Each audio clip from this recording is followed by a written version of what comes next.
Mér langar að byrja á þriðja bindinu sem ég tel að sé kannski eitthvað sem við höfum meiri áhuga á og kannski eitthvað sem fókusum meira á þessum að þjóðfélagsstöðukafli er kannski svolítið við erum búin að covera það að við séum æðislega á því sviði og fjalla námsaðferðir og aðferðir við lestur ánægju lestri og slíkt. Þetta er riffil og ég ætla svona að byrja bara á því að fara yfir það sem þeir kalla executive summary. Þessir fundur eru alltaf þessum summary á þessum fundum og nú ætla ég að taka samantekt á þeirri samantekt. En það fyrsta sem þeir segja er in all countries students who enjoy reading the most perform significantly better than students who enjoy reading the least. Það er ekkert óvart. Hér sjáum við hvernig þetta er metið, hver oft lestu eftir, þetta er ekki það. En í samhengi við þetta, ætla ég að segja að það skiptir máli hvort að nemandinn les fjölbreytt lesefni frekar en að lesi sem sagt teikmyndasögu. Hann getur haft rosalega áhuga á teikmyndasögu og lesi alveg út í eitt. En nemendur sem gera það er ekkert, í þessum löndum, er ekkert færari í lesskilningi, meiri lesskilning heldur en aðrir nemendur. Það skiptir sem sagt máli hvað þú ert að lesa. Og þá ertu spurning hversu oft lestu eftirfarandi vegna þessi langar til þess. Skáldsögur, teikmyndasögur, dagblöð, tímarit. Þetta sé eitthvað fleira. Það spurður að því hversu oft þú lest og svo ertu spurður nokkru spurninga ánægju lestri og þetta er keyrt saman og það virðist vera að þeir sem segjast lesa allt nokkrum sinnum í viku lesi dagblöðin, lesi tímaritin, ég les fræðirit, ég les skáldsögur, ég les bara lestur er bara eitthvað að hluta minni tilveru. Þá skiptir máli hvort að þeir nemendur finnst gaman að lesa eða ekki. Og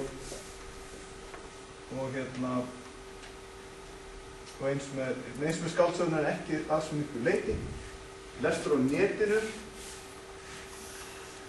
það er hér, hversu oft lestu eða gerir eftirfarandi.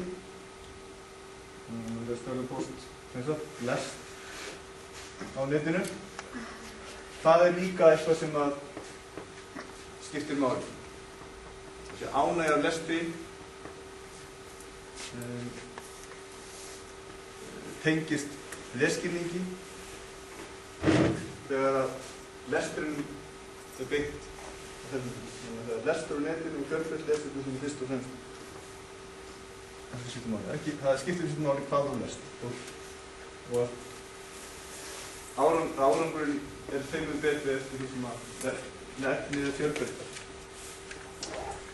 They say líka, on average across OECD countries, 37% of students report that they do not read for enjoyment at all. Þorði ekki að lesa. Og munurinn á lesskilningi þeirra sem að nenni ekki að lesa og þeirra sem að nenni að lesa og finnst gaman að lesa það er eins og munurinn á 8. bekkingum og 10. bekkingum í lesskilningi. 2 ár. Það er 80-90 stig. Þetta er yfir löndinu. Þannig það er gríðarlega mikilvægt samkvæmt OECD að búa þannig umhverfi nemenda að þeir þurfi að lesa að þeir lesi eitthvað sem þeir finnst skemmtilegt ekki hendið þá bara andelsbræði það skiptir ekki máli bara ekki og afleiðingarnir eru miklar þegar þú komið upp setjast í námið þeir geta bara að gera þetta í 8. bekk þannig að þetta er mjög samfærandi rauk sem settir þarna fram og annað sem skiptir máli er að nemendur tilengja sér réttar námsaðferðir. Þetta er kallað learning strategies. Nemendur sem hafa gaman að því að lesa en kunna ekki að lesa hvað sé til gagns, það ekki stundum kallað það. Það ekki eins áberandi betri lesskilningur hjá þeim og hinum sem að kunna að lesa sér til gagns, eða þeir eru að nota sinn lesskilning, þeir sem kunna að lesa sér til gagns á þann hátt að þeir skila þeim betri árangur í lesa. Það sjáu það líka á þessum lesskilningsverkefnum sem ég hef verið að sýna ykkur, að þau krefjast, á þessu prófi, þau krefjast þess að þú kryfjir svolítið texta með ákveðnum aðferðum. Það er sama aðalatriði framins. Það segir líka, in all countries, boys are not only less likely than girls to say that they read for enjoyment, they also have different reading habits when they do read for pleasure. Þeir lesa sem sagt meira teiknimyndablöð og dagblöð heldur en skáldsögur og tímarit.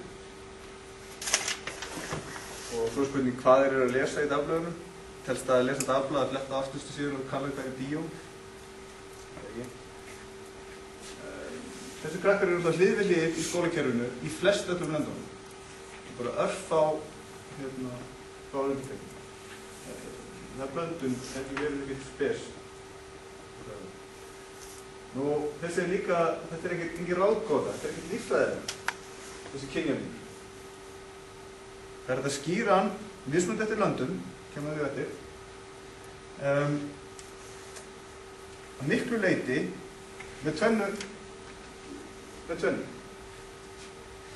Strákar beita almennt ekki sömu vinnubrögðum fyrir að læra, lesa, skrifa texta og sterkar. Þeir nota neikvæðri nálgun. Hún almennt talin, aðferðir sem þeir beita eru almennt taldar ekki skila sama árangri í krufningu og texta og þessum stelpum notum. Það er númer 1. Númer 2, þeir hafa minni áhuga á að lesa. Það skýra af hverju þeir eru ekki eins góðir að lesa á stelpum. Og sér líka, high-performing countries are also those whose students generally know how to summarize information. Þetta er það sem við vorum að tala með eins og jákvæðar námsaðferðir. Hversu oft gerur eftirfræðingu? Þegar ég læri byrja ég á því að finna nákvæmlega hvað það er sem ég þarf að læra. Þegar ég læri kanna ég hvort ég skilji það sem ég hef lesið. Þegar ég læri reyni ég að komast að því hvaða hugtök ég hef ekki skilið til fulls. Þegar ég læri passa ég mig á að muna mikilvægastu atriði textans. Þegar ég að læra og skil ekki eitthvað, leita ég frekar upplýsingar sem skýra það betur. Skýr ég það næstum aldrei, stundum oft eða næstum alltaf. Ekki veit. Þetta í löndum, þar sem lesskilningur nemenda er almennt hár, eru krakkarnir miklu meira að merkja oft næstum aldrei, næstum alltaf. Heldur en í löndum þar sem að hún er lág. Nú veitum við ekkert orsakasamningin. Það er alveg verið að þau séu bara endurspegla eitthvað þriðja þátt í þessu. En þetta er alveg einkenni á slíkum nemendum. Þeir kunna að lesa, kunna að beita vinnubröðum, þessum vinnubröðum við að draga fram efni textans. Þetta er eitthvað sem það þjálfa í íslensku kynni. Þeir segja líka, while factors such as predisposition, temperament, peer pressure and socialization may contribute to boys having less interest in reading than girls, boys could be encouraged to enjoy reading more and to read more for enjoyment. Þetta segja vegna þess að það eru til árangurssögur, success stories sem af menntakerfum sem hafa náð þessum árangum. Að bæta ánægjum drengja af lestri.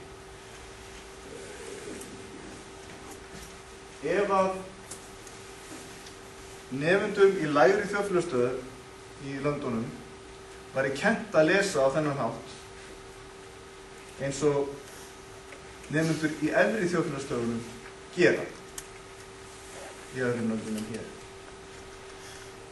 Þá myndi bilið í lesskilningi milli þessara tveggja hópa minnka 20%.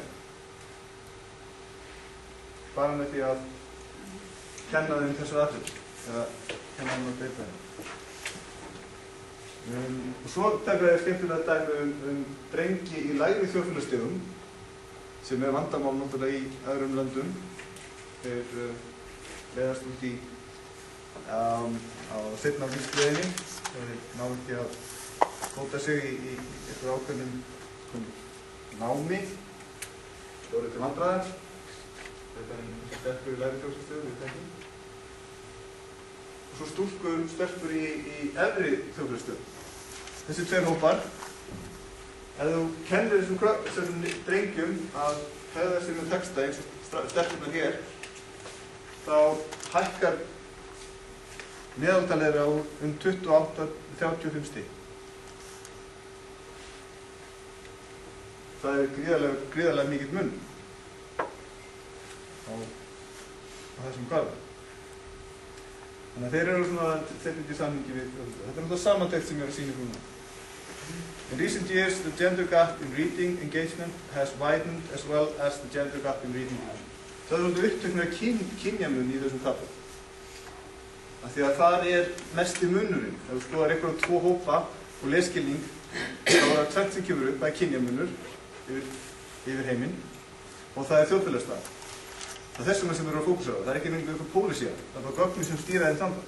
Það er mestu munurinn í lesskilning. Þá er næsta spurning hvernig lögum við það? Hvernig notum við gögnin til að hjálpa til að laga það? Þetta er einu svona uppfaldið mitt úr þessari executive summary. Changing students' attitudes and behaviors may be inherently more difficult than providing equal access to high-quality teachers and schools. Seinni hlutin er svona kerfislegt, ekki, eitthvað sem við getum alveg gert svona að þess að tala við krakkarnir. Bara setjum peninga hér og peninga þar og menntum fólk og svona, þetta er ekki við nefndum. En hérna, í fyrri hlutanum, þá þurfum við að fara til nefndana. Við þurfum að kenna þau, við þurfum að þjálfa þau. Og það er miklu erfiðara heldur en hinn.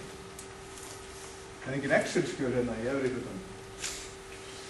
En þeir segja líka að þessi tveir þættir, viðhorf og námshegðun, annars vegar, og svo náttúrulega aðgangur að góðum kennurum, eru þeir tveir hlutir sem skipta mestu máli til að jafna stöðu nemenda.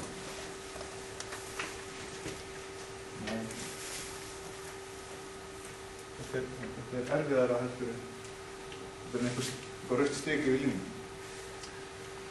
Eru stelpunar í öllum löndum skóla betur? Já, öllum löndum. Mismunandi, en öllum löndum, já. Það er heimslegt. Og þeir benda aftur, þetta er ekki líffræðilegt. Ef þeir notuðu þessar aðferðir, ef þeir hefðu svona mikið áhuga, þá ef við notum tölfræðaðferðir getum við sýnt fram á það að þá myndir við bara vera á pari. Það er svigrúm, þetta er ekki eitthvað sem þarf að vera. En þetta er afleiðing af einhverju náttúrulega.